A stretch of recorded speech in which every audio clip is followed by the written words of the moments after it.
ராமேஸ்வரத்தில் உடை மாற்றும் அறையில் மறைமுக கேமரா வைத்திருந்த சம்பவத்தில் கைதானவர்களின் செல்போனில் இருந்து 120க்கும் மேற்பட்ட வீடியோக்கள் கைப்பற்றப்பட்டுள்ளன. அடுத்தடுத்து வெளியாகும் அதிர்ச்சி சம்பவத்தின் பின்னணி என்ன?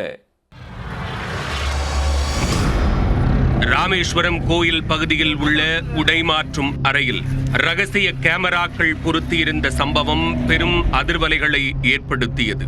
அந்த கேமராக்களிலிருந்து எடுக்கப்பட்ட வீடியோக்கள் வேறு யாருக்காவது அனுப்பப்பட்டுள்ளதா என்ற கோணத்தில் போலீசார் தீவிர விசாரணை நடத்தி வருகின்றனர்.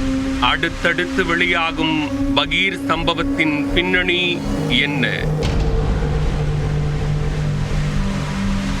ராமேஸ்வரம் அக்னி தீர்த்தக்கரையில் உள்ள தனியார் உடைமாற்றும் அறையில் ரகசிய கேமரா வைக்கப்பட்டிருந்த வழக்கில் டீ கடையின் உரிமையாளர் ராஜேஷ் கண்ணன் மற்றும் டீ மாஸ்டர் மீரா மைதீன் ஆகிய இருவரை போலீசார் கைது செய்து விசாரணை மேற்கொண்டனர். கைதான இருவரிடமிருந்தும் பறிமுதல் செய்யப்பட்ட செல்போன்களில் இருந்து 120க்கும் மேற்பட்ட வீடியோக்கள் எடுக்கப்பட்டதாக தகவல் வெளியாகியுள்ளது. உடை மாற்றும் அறையில் மறைத்து வைக்கப்பட்டிருந்த ரகசிய கேமராவில் மெமரி கார்டு போட்டு ரெக்கார்டிங் செய்ததாகவும் கூறப்படுகிறது. அந்த மெமரி கார்டுகளையும் சேகரித்து சைபர் கிரைம் போலீசார் தொடர்ந்து சோதனை மேற்கொண்டு வருகின்றனர். இதில் மேலும் வேறு யாருக்காவது தொடர்பு உள்ளதா என்ற கோணத்திலும் போலீசார் விசாரணையை முடுக்கிவிட்டுள்ளனர்.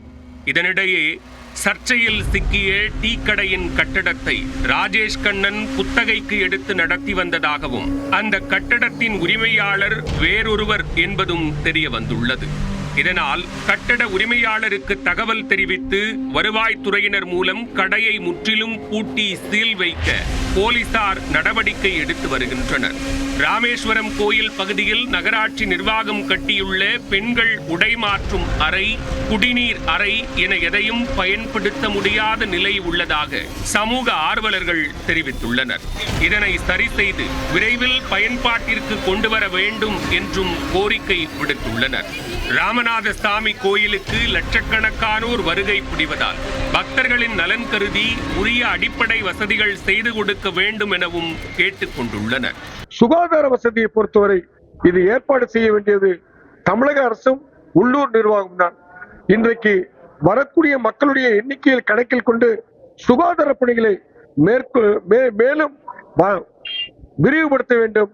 அது மட்டும் இல்லாம உங்களுக்கு அப்படின்னா போதுமான கழிப்பறைகள், அந்த மக்கள் தங்குவதற்கான தங்கு விடுதிகள், அரசு ஆஸ்பத்திரியிலும் கூட அப்படின்னா 24 மணி நேரம் சிறப்பு சேவை இருக்க வேண்டும். ஏனென்றால் அப்படின்னா இங்கேருந்து அப்படின்னா ஒரு விபத்து ஏற்பட்டா அவங்க இமிடியேட்டா ராம்நாடு 60 கிலோமீட்டர் போகணும், இல்லாட்ட 180 கிலோமீட்டர் மதுரை போகணும். அந்த இதை தவிர்க்கக்கூடிய வகையில இங்க ராமேஸ்வரத்திலே ஒரு மல்டி ஸ்பெஷாலிட்டி ஹாஸ்பிட்டல் என்று சொல்லக்கூடிய பல நோக்கு சிறப்பு மருத்துவமனை ஒன்று ராமேஸ்வரத்தில் அறிந்தால் வரக்கூடிய சுற்றுலா பயணிகளுக்கு ஏதுவாக இருக்கும். ராமேஸ்வரம் நகராட்சி நிர்வாகத்திலிருந்து முறையான ஒரு பெண்களுக்கு உடைமாறு அறை கட்டியமைக்காம இருக்கு. 10 ஒரு சின்னதாக கட்டி வச்சிருக்காங்க. அது எந்த பராமரிப்பும் இல்லை, அப்புறம் அழுக்க கிடக்கு. அங்கே போய் பெண்கள் உடைமாற்றே இல்லை. பக்கத்தில் தண்ணி தொட்டியில 4 தண்ணி தொட்டி கட்டிச்சிருக்காங்க. அதுல தண்ணி கிடையாது. இப்ப அடிப்படை வசதி இல்லாதனாலதான் தனியார் நிறுவனங்கள் நிறைய பேர் எந்த விதமான உரிமத்தையுமே பெறாம அக்னித கணக்கில் நிறைய கடை வச்சிருக்காங்க. இதெல்லாம் முறைப்படி ஆய்வு செய்யணும். பாதிக்கப்பட்டவங்களுக்கு நீதி கிடைப்பதற்கு அவங்க நடவடிக்கை எடுக்கணும். இதை ராமநாத சுவாமி திருக்கோயில் சொந்தமான இடமே இந்த பகுதியில் இருக்கு. ராமநாத சுவாமி கோயில் இந்து சமய அறநிலையத்துல இருந்து பெண்களுக்கு உடைமாற்றும் வரை இலவசமாக குளிப்பதற்கு, இலவசமாக கழிவறுப்பதற்கு அமைச்சு கொடுக்கலாம்.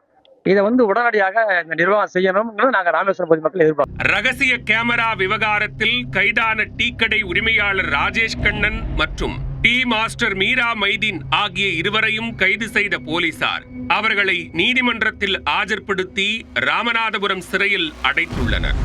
அவர்களை காவலில் எடுத்து விசாரணை மேற்கொள்ள போலீசார் திட்டமிட்டுள்ளனர்.